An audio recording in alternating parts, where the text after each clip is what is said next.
Now at 9, a local expert gives advice for four-staters looking for student loan relief. Red wave? What red wave? I'm Caroline Shively in Washington. I'll have more in the midterm elections straight ahead. The four states' most watched news starts now. Thank you for joining us tonight. I'm Jordan Albee. Students across the nation are expecting relief on their student loans after President Biden's announcement on loan forgiveness. KOAM's Jalen Banks look at how that can impact students over at Missouri Southern. In the middle of the opening school week, President Biden announced a new plan that can be impacting students at Missouri Southern State moving forward.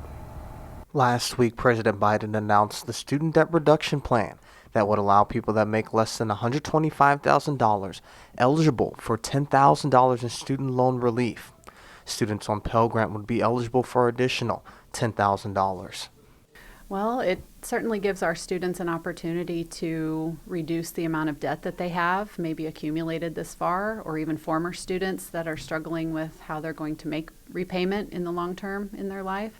So it's an opportunity for us to help make sure they know that this is a possibility. And one student feels debt has forced some from pursuing certain careers. I mean, for me, I'm going to be a doctor, so I think we're missing out on a lot of our future doctors, future nurses, fill in the blank, just because they can't hack student loans. So he also says he sees how this could be impactful for students moving forward. I mean, I don't know the ins and outs of it. Obviously, I'm just a student. I don't know a ton about politics, but I mean, at least on the face, it sounds good. And I mean, you're helping a group of people who really need it and who are going to benefit from it the rest of their lives. So, in Joplin at Missouri Southern State University, Jalen Banks, KOAM News. The Department of Education encourages people to apply for this relief by November 15th. Meteorologist Doug Heddy joining us now. First, look at the forecast. Many of us saw some good storms earlier. Yeah, about 80% of the region got some rain, which was good news. And then also we had a couple batches of showers and thunderstorms, some heavy yesterday morning. So that's great because overall, if you put the 2 days together, most of us got something. 89, 77 were the nums for today. 88 is our normal high, so right where we should be. Look at the showers and thunderstorms rolling out of here the past couple hours. So there's not a whole bunch going on right now, and it looks pretty quiet in general as we go through the rest of the overnight hours for us tonight. May get a little bit of patchy fog just due to the moisture on the ground, so we're going to keep our eyes on that. More rain chances in the forecast. We'll look at that as well in a bit. Doug, thank you as always. Police arrest a woman suspected of assaulting a man with a knife. Authorities say Chloe Crow of Lamar assaulted the man at the Divine Estates apartment complex. The victim suffered from a cut to the neck, and they say he didn't know the suspect. He was treated for non-life-threatening injuries. Police say Crow was found with a stolen car as well. So Crow is being charged with first-degree assault, also first-degree vehicle tampering. Authorities respond this afternoon to a tractor-trailer fire along I-49 near the Bella Vista bypass. They say the tractor-trailer became fully engulfed in flames where it then spread across both lanes. Traffic along I-49 was completely stopped, moved to US 71. The tractor-trailer, by the way, was carrying cardboard.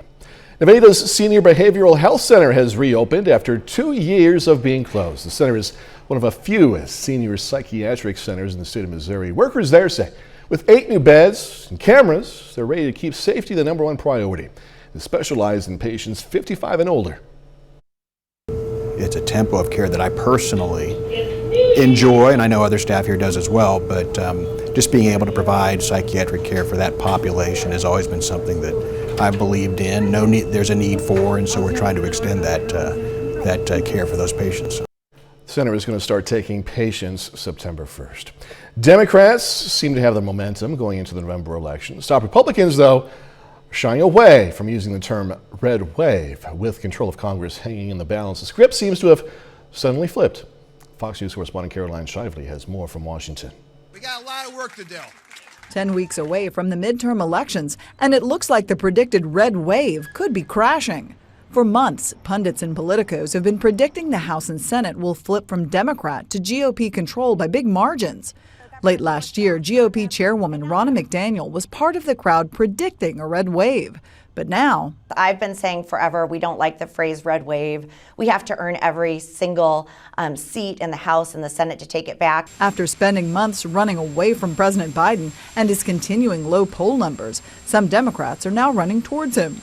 He's a great president. I can't wait for him to get down here. I need his help. I want his help. That Democratic embrace could be thanks to recent legislative wins on climate change, Medicare, and energy, or more likely on things the president had no control over, like former President Trump's legal troubles and the Supreme Court overturning Roe v. Wade. I think that decision is going to reverberate very poorly for Republicans who think that women do not have a right to control their own bodies. Republicans aren't giving up, and they have history on their side.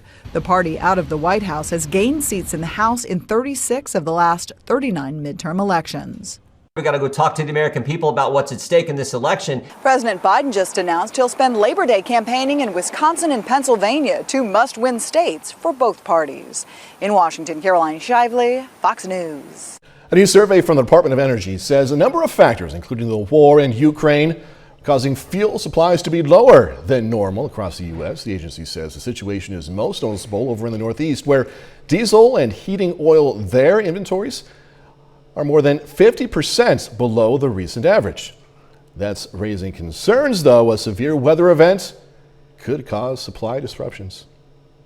A federal judge has signaled she's prepared to appoint an independent arbiter to review the materials that were seized in Mar-a-Lago. But the request may have come too late, as the Justice Department says it has already reviewed the documents. Fox's Manuel Rivera has more details from D.C. Another twist in the battle over classified documents that ended up at Mar-a-Lago. A federal judge nominated by former President Trump in 2020 indicates she'll likely grant his request for an independent party to go through the items that the FBI took from his home. The whole point of a special master is to ensure that documents that are not arguably classified are returned back to Trump. But the Justice Department claims it's already done that job, saying its team identified items that may be protected by attorney-client privilege. That could undercut the Trump team's request for a special master unless the two sides disagree.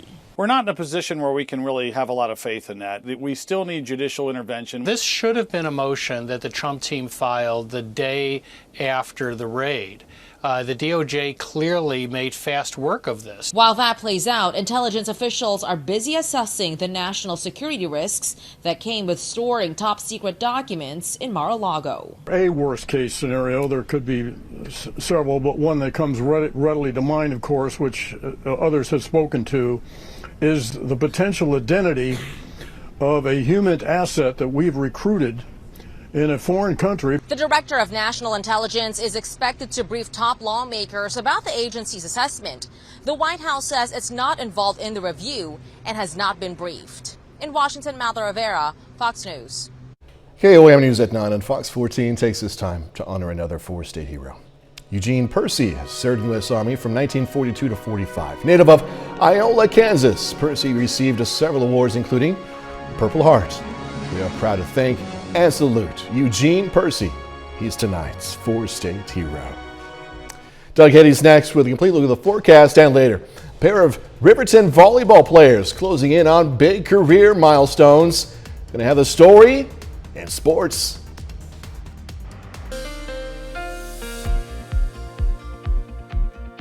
Well, we got some scattered showers and thunderstorms for us today. We also had that band yesterday morning that dropped some very heavy amounts right through the metro, and then we picked up more rain for us today. So this is good. We're starting to put a few dents into that drought, which we need to do. We had all that rain in the spring, and then the faucet just shut off as we went into June and also July. But it's been a little bit better the past couple weeks, so that is good news.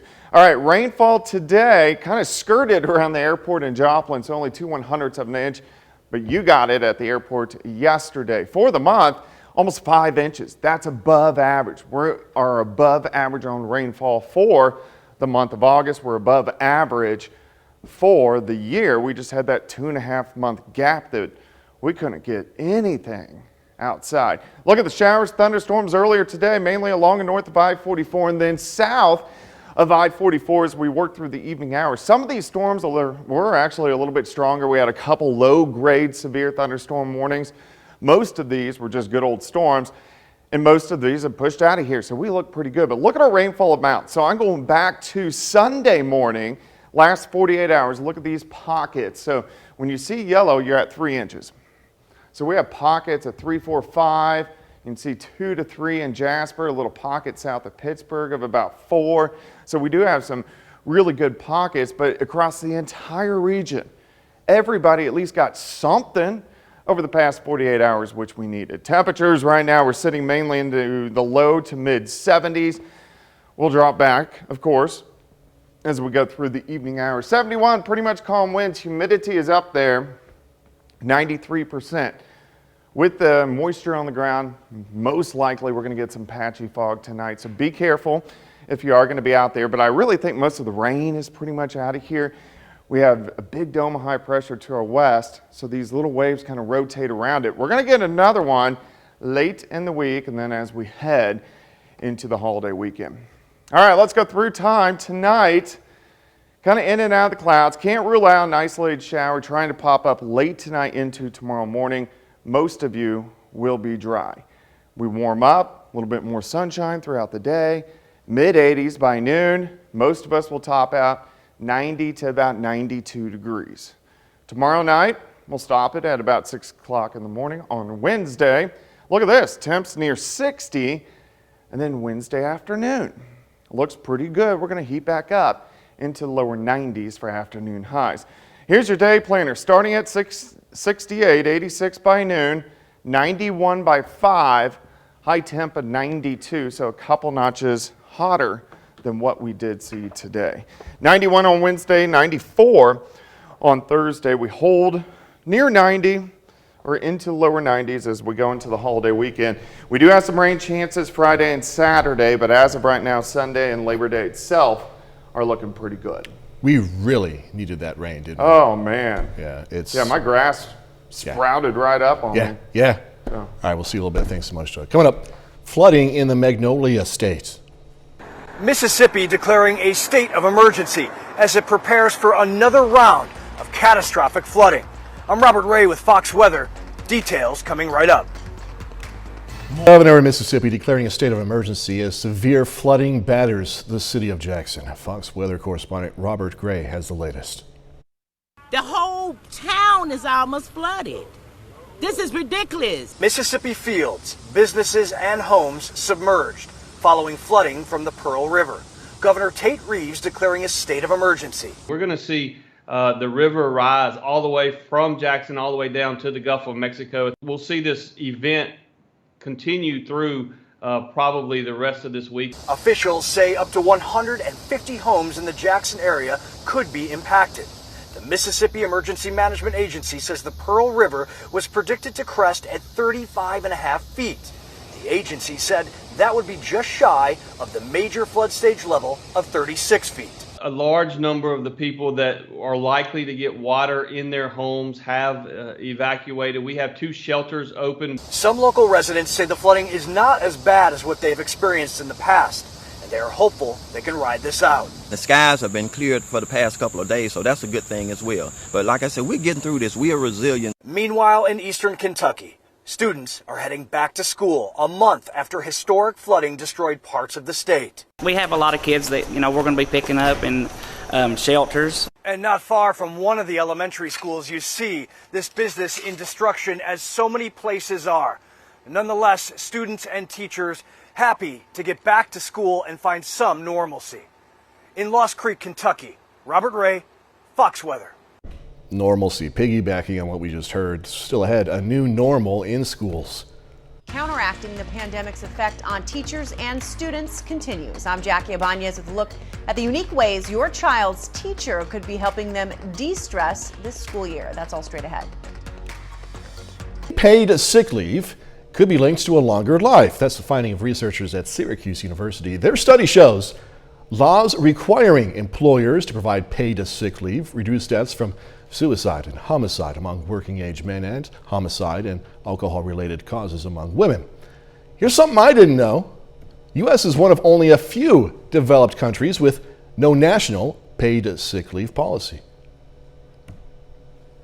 Ongoing teacher shortages continue impacting schools as faculty and students are still trying to overcome the hurdles placed in their way at the start of the pandemic. But as this year's back-to-school season revs up, relaxation courses and stress management workshops, giving teachers the tools to help them help their students. Fox News correspondent Jackie Ibanez takes a closer look. Being mindful about your mental health is all the rage this back-to-school season, with teachers and students placing an increased emphasis on combating a slew of challenges amplified by the pandemic, from anxiety to depression and more. The things that we're seeing in the classroom are behavioral changes that we didn't see 5 or 10 years ago. And across the country, wellness courses are providing teachers with a better arsenal of tools. I am looking for new strategies to make the educational experience more holistic for students. Like these workshops by a program called The Regulated Classroom, which are giving educators techniques to help them avoid feeling burned out in the wake of ongoing teacher shortages. According to data from the Bureau of Labor Statistics, roughly 300,000 teachers and school staff left the education field between February of 2020 and May of this year.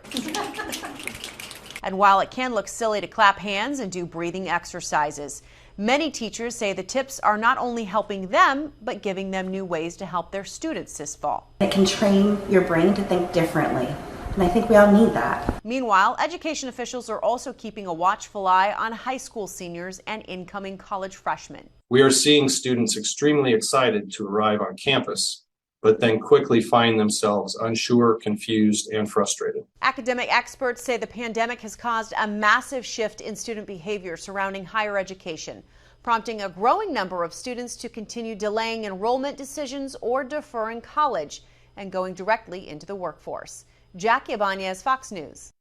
Could be the largest find of its kind over in Europe. Going to hear more about this dinosaur fossil dig next. My youngest son absolutely loves dinosaurs, and he knows the names for all of them. Let me tell you. He's probably, hopefully, in bed by now, so I'm going to tell him about this later. But pretty cool here. Researchers are working to uncover what is believed to be the largest dinosaur skeleton ever found in Europe. Scientists say this dinosaur, found in central Portugal, appears to be about 82 feet long, making it one of the largest skeletons ever recovered there. Researchers at the University of Lisbon say the skeleton is part of the sauropod group, a plant-eating dinosaur characterized by a long neck and tail. It's likely an arm lizard, which lived about 145 million years ago. That's impressive. All right, heads up here. For one day, movie theaters across the great country will offer a discount on movie tickets. The Cinema Foundation, a nonprofit group, will give movie fans tickets to a movie for just $3 on Saturday, September 3rd. Okay, Saturday, September 3rd. As part of National Cinema Day, more than 3,000 theaters and screens are participating.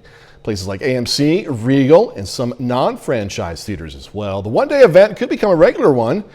Now, check with the National Cinema Foundation to find out which theaters near you will participate, of course. So it's a cheaper, good, fun event for you, right? All right, 30 more minutes news, weather, and sports coming away. Going to check out preparations for this week's Little Balkans Days Festival. Plus, we do not have liftoff as NASA scraps Monday's anticipated launch of Artemis 1. I'm Jonathan Seri at Kennedy Space Center. I'll have details coming up. Little Balkans Day is kicking off tonight. It's a week-long celebration in Pittsburgh to celebrate the region's diverse cultural and ethnic heritage. Events every night, from lots of music, tons of food, and dancing are just to name a few that are happening. Also, Friday night is a senior queen and king pageant.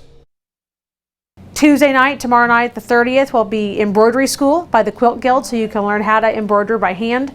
Wednesday night, we'll kick in with the chamber to do Paint the Town Red. Thursday night's the first home football game, and then Friday and the weekend is really the bulk of the event. Little Balkans Days ends this Sunday, September 4th. There are several ethnic foods that also tell some history, right? Well, tonight, people could learn how to cook some of that food through the Little Balkans Cooking School. It was hands-on experience with samples and recipes included. So this is the 37th year of the festival. It started back in 1984 in the planning phases, and 1985 was the first year, and it's to celebrate the cultural and ethnic heritage of the immigrant community and coal mining community here in southeast Kansas. Angela moves around fast, doesn't she? Appreciate your help, Angela. Cooking School organized yourself to make this an annual event during Little Balkans Days. United Nations has sent investigators to a nuclear power plant in southeastern Ukraine, which has been the focus of fighting between Ukrainian troops and Russian invaders. There are growing concerns about possible radiation exposure. Fox News correspondent Alex Hogan is in Kyiv tonight with the latest. New satellite images show damage and holes in a roof near the reactors at the Zaporizhzhia power plant, prompting fears of a potential radiation disaster. Relentless fighting also sparking this inferno in nearby neighborhoods. Now, after months of attempting to gain access to the facility, experts from the International Atomic Energy Agency have made it to Ukraine. This mission will be the hardest in the history of IAEA, given the active combat activities. Delegates will examine the functionality of the facility and check safety systems. The Kremlin argues this trip is needed, but it won't lead to a demilitarized zone, which foreign governments have been demanding. Russia sharing this footage today of the Chinese military arriving for its annual strategic military exercises. 50,000 Russian personnel will reportedly partake in the war games, which begin tomorrow. Back on the war front, Russian bombardments in the east prompting the governor of Sloviansk to urge everyone to escape. They shell us constantly. There is no help, no water, no food. And in the south, Russia today is touting territorial gains near Mykolaiv. Ukrainian President Volodymyr Zelensky is promising to regain occupied territories. Ukraine will return, for sure. Troops are putting those words to action today. Ukraine's armed forces are undertaking counteroffensives in the south near Kherson, reporting to have breached Russia's first line of defense. Countermeasures symbolically falling on Ukraine's Day of Remembrance to honor service members who died in the line of duty. Now, back in Kherson, residents who live in this area are now being told to stock up on food, medicine, and to stay inside. In Kyiv, Ukraine, Alex Hogan, Fox News. One federal agency getting an earful from consumers about air travel disruptions. The Department of Transportation says it's received 28,500 complaints from January through June of this year. That's a more than 27% increase from the same period last year. 5,800 complaints were in June alone, a nearly 270% rise compared to the same month in 2019. Goodness, travelers voiced their concerns about cancellations, delays, and deviations from schedules, all to the Department of Transportation. About 24% of grievances in June concerned refunds. The Artemis program is expected to pave the way for NASA's next giant leap to put Americans back on the moon, but technical snags stalling the mission this morning, in a way. Fox News correspondent Jonathan Siri is at Kennedy Space Center with these details. It was not all systems go Monday morning for NASA's Artemis 1 program, the space agency scrubbing the moon rocket's launch due to weather and engine trouble. This is a brand new rocket. It's not going to fly until it's ready. As the clock inched closer to liftoff, the ground crew had trouble fueling the rocket because of a leak of highly explosive hydrogen. Also discovered, the rocket was not able to properly cool one of its 4 main engines. All this plus thunderstorms in the area, which delayed preparations.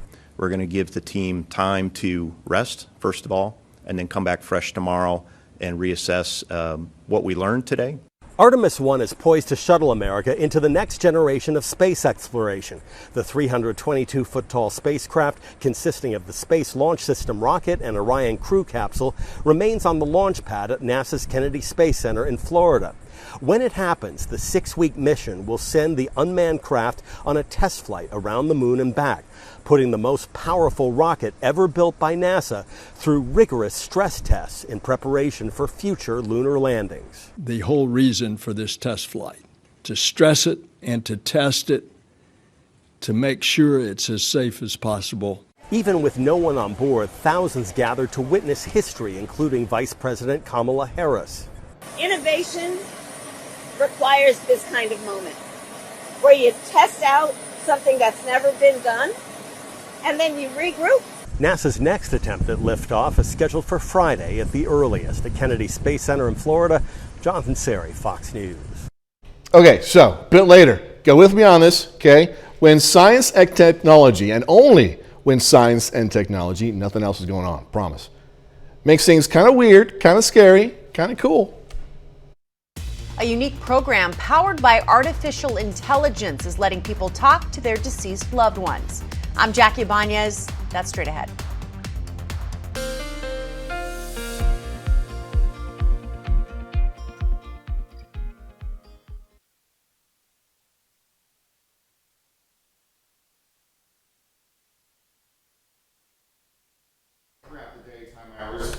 today. Most of us over the past 48 hours have seen showers and thunderstorms across the region. Let's go ahead and switch mics over here. We're going to switch over to Weather B. All right, so showers, thunderstorms across the region, which we got today. Most of us got some rain, at least over the past 24 hours, which is great to see. And it looks like we're going to dry out just a bit as we go through at least the next couple days before more rain chances. Only 2/100ths of an inch in Joplin for the month.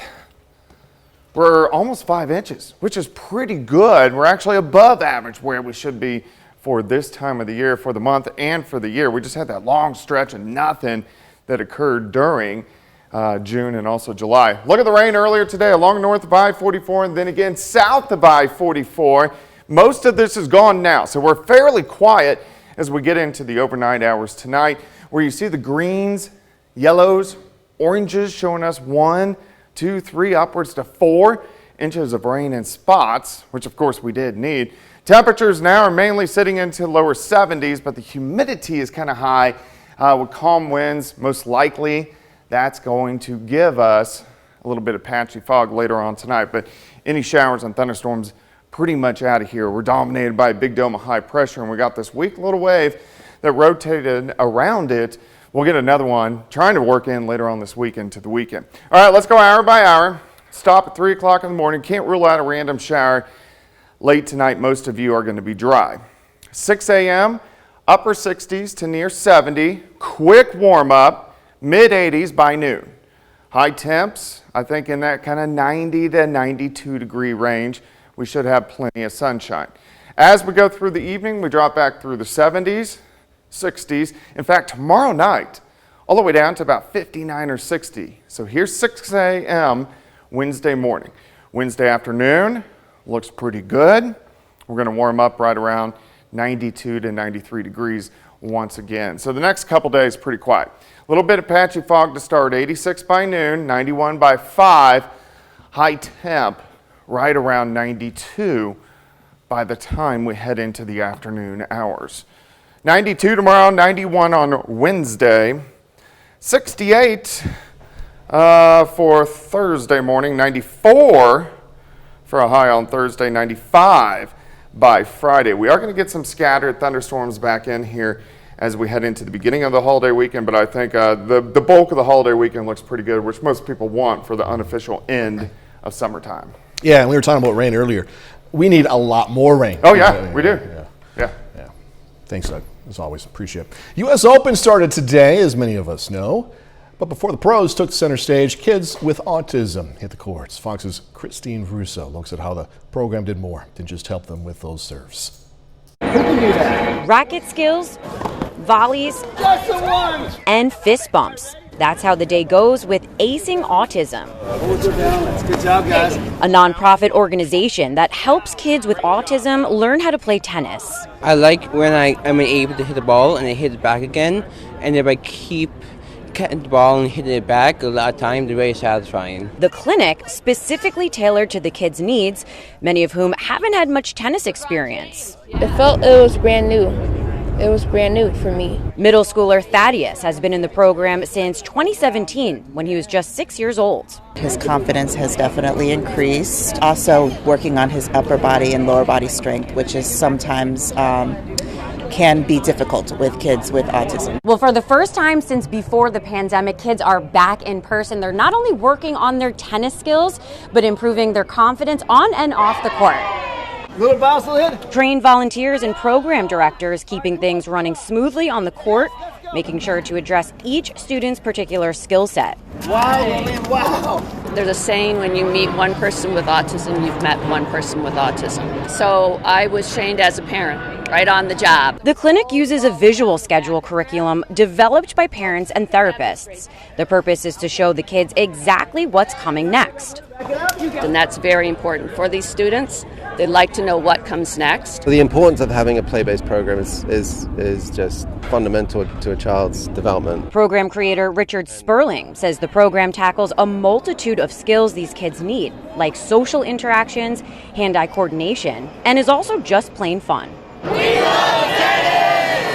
at the U.S. Open. Christine Russo, Fox 5 News. Coming up in sports now, a pair of Riverton volleyball players near career milestones. Plus, Webb City softball hitting the road in Nevada for their season opener. Jacob Leonard has that and more next.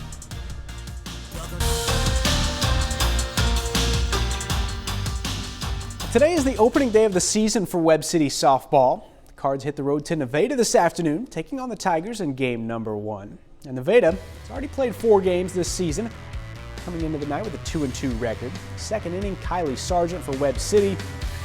To the grass, that scores a run to make it 1-0 Cardinals.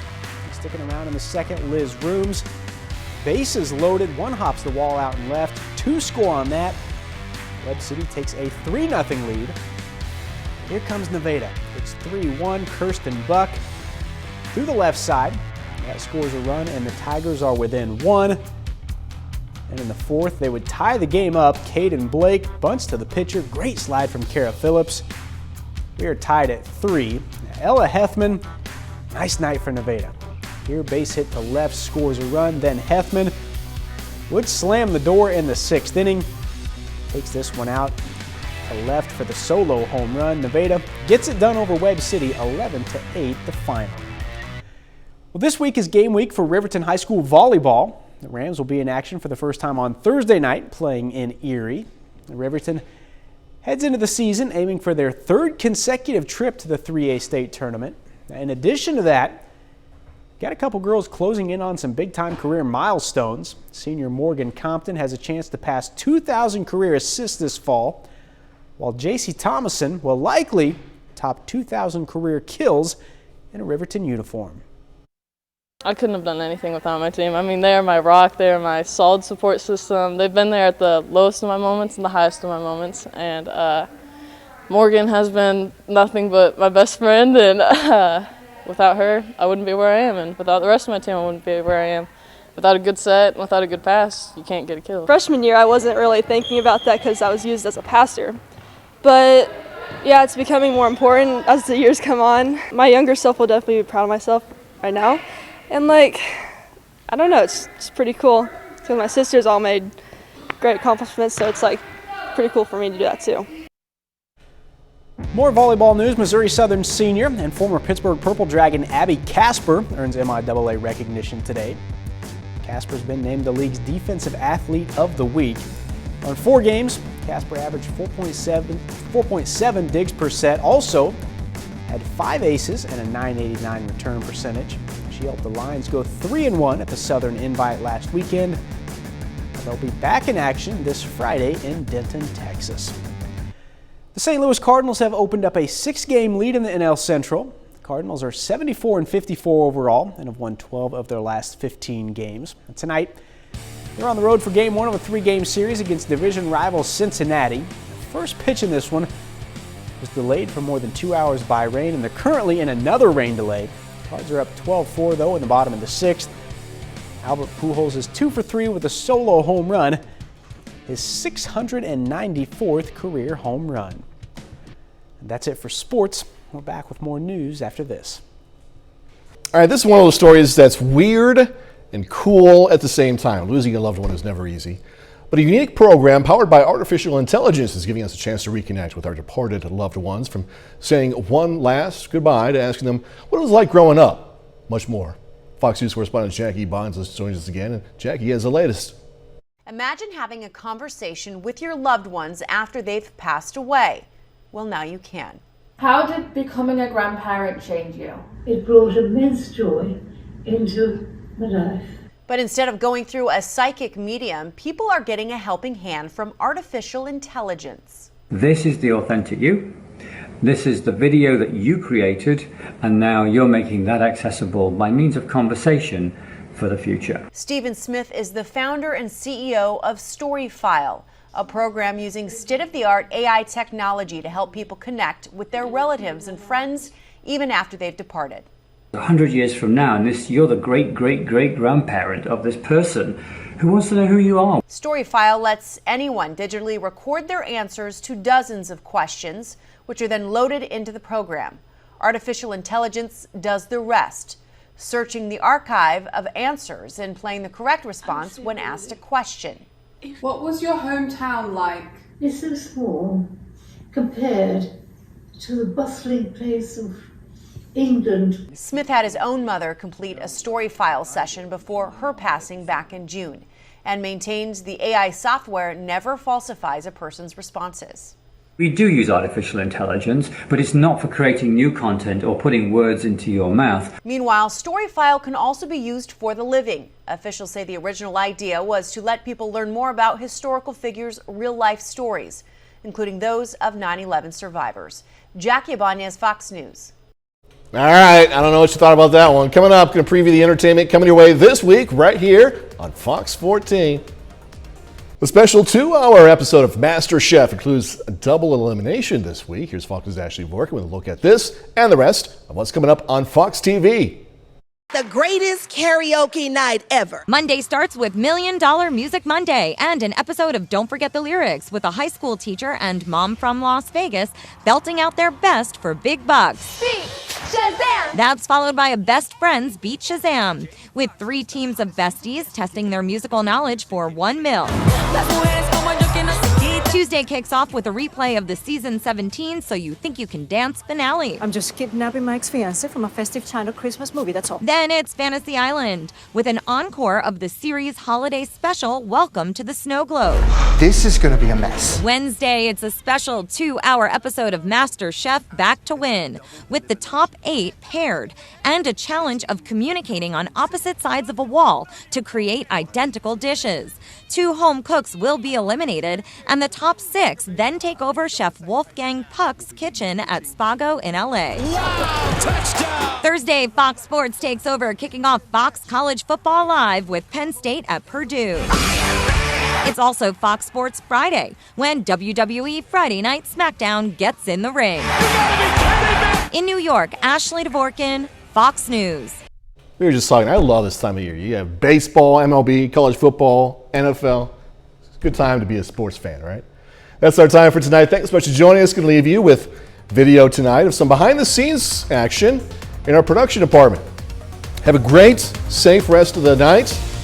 Do this all again tomorrow. See you then.